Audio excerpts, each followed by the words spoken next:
చూస్ country delight, live better. ఇప్పుడే country delight app ని download చేసుకోండి.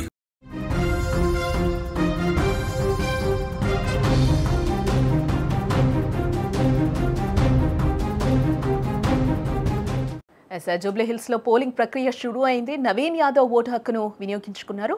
యూసఫ్గూడలో కాంగ్రెస్ అభ్యర్థి పోలింగ్ వినియోగించుకోవడం జరిగింది. అనుచరులతో కలిసి ఓటు వేశారు నవీన్ యాదవ్.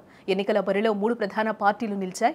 ఈ నెల 14న ఉప ఎన్నిక ఫలితాలు కూడా వెలువడనున్నాయి. జూబ్లీహిల్స్ అసెంబ్లీ ఉప ఎన్నికల పోలింగ్ ప్రశాంతంగా అయితే కొనసాగుతోంది. ప్రస్తుతం ఈ రోజు ఉదయం సరిగ్గా 7 గంటలకు మొదలైన ఈ పోలింగ్ ప్రక్రియలో ప్రజలు ఉత్సాహంగా పాల్గొని తమ ఓటు హక్కును వినియోగించుకుంటూ ఉన్నారు.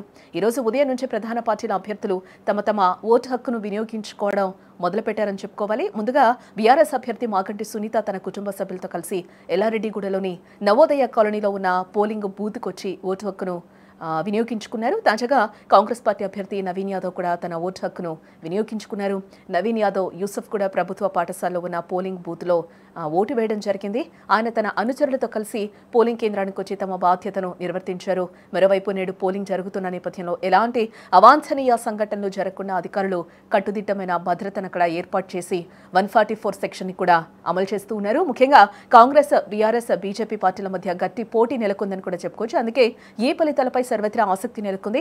మరి ప్రజా తీర్పు ఏంటనేది తెలుసుకోవాలంటే ఈ నెల 14వ తేదీ వరకు కూడా అందరం వేచి చూడక తప్పదు. ఈ రోజునే ఉప ఎన్నిక ఫలితాలు వెలువడనున్నాయి. జూబ్లీహిల్స్ ఉప ఎన్నికల్లో తొలి 2 గంటల్లో కూడా 9.1% ఓటింగ్ అయితే నమోదైనట్లుగా మనకు తెలుస్తుంది. ఉదయం 7 గంటలకే పోలింగ్ ప్రారంభం కాగా 11 చోట్ల ఈవీఎంలు కొంచెం మొరాయించడంతో ఆయా బూత్ల వద్ద ఓటర్లు బారులు తీరడం కూడా కనిపించింది. దీంతో పోలింగ్ శాతం కొంతమేర తగ్గింది. యూసఫ్ కూడా చెక్ పోస్టు ప్రభుత్వ పాఠశాలలోని పోలింగ్ బూత్ను కాంగ్రెస్ అభ్యర్థి నవీన్ యాదవ్ సందర్శించి అక్కడే తమ ఓటు హక్కును కూడా వినియోగించుకున్నారు. అభివృద్ధికి ఓటు వేయాలని, సింపతికి ఓట్లు వేయొద్దని కూడా ఆయన ఓటర్లకు సూచించడం జరిగింది. చాలా చక్కగా అధికారులు కూడా అంత చక్కగా అరేంజ్ చేసినారు. అండ్ 1 అవర్లోనే ప్రతి పోలింగ్ స్టేషన్లో దాదాపు 100 ఓట్స్ వరకు పోల్ అయినాయి.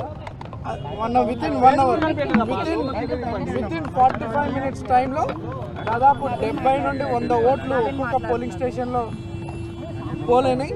అండ్ జనాలు ఈ ఎలక్షన్లో అత్యధిక పోలింగ్ జరిగే అవకాశం ఉంది. ప్రజలందరూ కూడా ఎర్లీ మార్నింగ్ బై 7 o'clock అందరూ కూడా రావడం జరిగింది, పోలింగ్ స్టేషన్స్కి రావడం జరిగింది. మంచి ఓటింగ్ పర్సెంటేజ్ ఎలక్షన్లో పెరిగే చాలా చక్కటి ఇప్పుడు చూస్తున్నటువంటి పరిస్థితి చూస్తే 70%, 60 to 70% పోలింగ్ జరిగే అవకాశం ఉంది. ఎందుకంటే నేను ఇప్పుడు దాదాపు 5-6 పోలింగ్ స్టేషన్స్కి వెళ్తే 70 votes, 60 votes within 40 minutes. Venkatagiri స్కూల్లో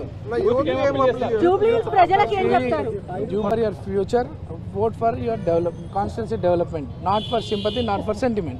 ఇది మన ఎన్నిక కాబట్టి చాలా తెలివిగా జాగ్రత్తగా ఓటు వినియోగించుకోవాలని నేను యూత్కి అప్పీల్ చేస్తాను.